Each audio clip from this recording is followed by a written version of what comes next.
حضرت مریم رضی اللہ تعالی عنہا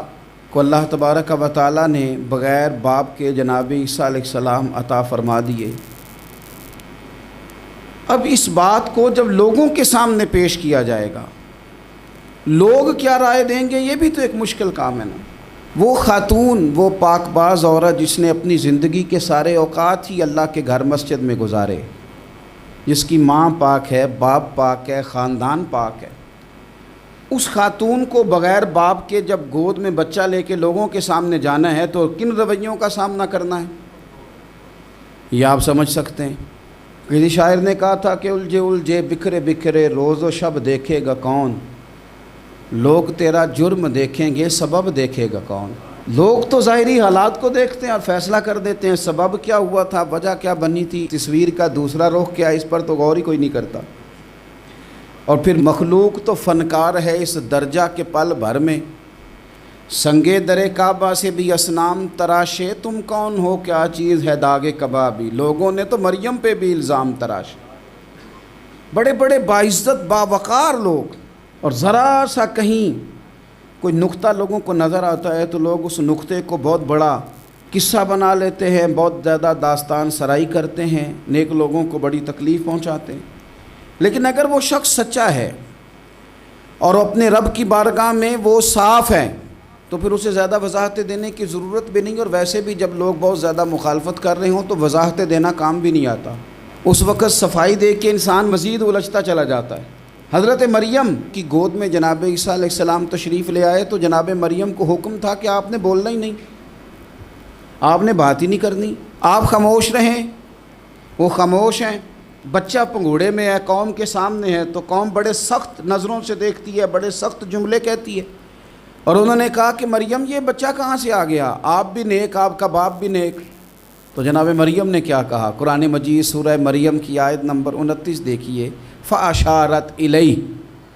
تو جناب مریم نے نا پنگوڑے کی طرف اشارہ کیا، جناب عیسیٰ کی طرف اشارہ کیا، توجہ ادھر کی، فَأَشَارَتْ إِلَيْهِ، بچے کی طرف اشارہ کیا، گویا اس سے پوچھ لے تو قوم کیا کہتی ہے۔ انہوں نے کہا قَالُوا كَيْفَ نُكَلِّمُ مَنْ كَانَ فِي الْمَهْدِ صَبِيًّا، یہ کیسے بات کرے گا، یہ تو پنگوڑے میں بچہ ہے۔ پنگوڑے میں بچے بھی کبھی بولے ہیں، وہ بولتے ہیں بھائی پر جب رب چاہے، اور جب اللہ اپنے بندوں کو صاف کرنا چاہے، اور جب رب اپنے بندوں کی عزتوں کا محافظ بنے تو بچے پنگوڑوں میں بھی بولتے ہیں۔ جناب یوسف کے لیے بھی بولا تھا،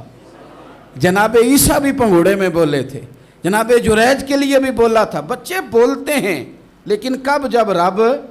چاہے۔ کیسے بولے گا، یہ تو پنگوڑے میں ہے۔ لیکن جب انہوں نے دیکھا نا بچے کی جانب، آپ نے منہ سے نہیں کہا، وہاں تو حکم تھا چپ رہنا ہے، وہ خاموش تھی،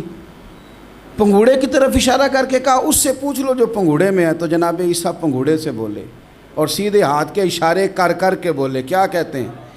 فرمانے لگے قال انی عبد اللہ۔ عیسائیوں نے کل کلاں کو کہنا تھا نا وہ اللہ کے بیٹے ہیں، تو انہیں بات یہاں سے شروع کی، کہنے لگے لوگوں سنو میں اللہ کا بندہ ہوں۔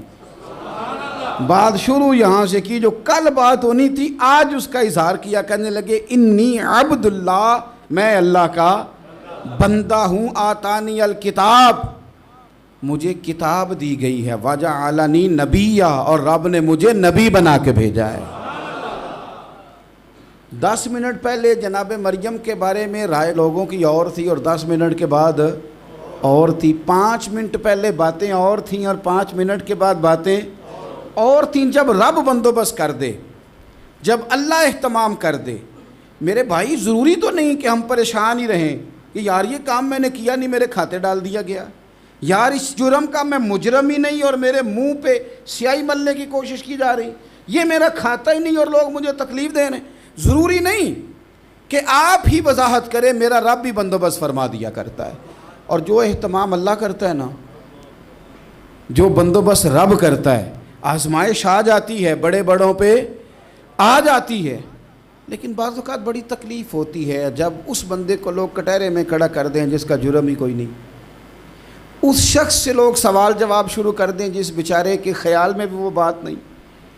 پھر وہاں وضاحتیں دینا، نہ کردہ گناہوں کی وضاحتیں دینا، یہ بڑا بوجھ بنتا ہے، بڑی تکلیف ہوتی، اور لوگ کرتے ہیں یہ کام۔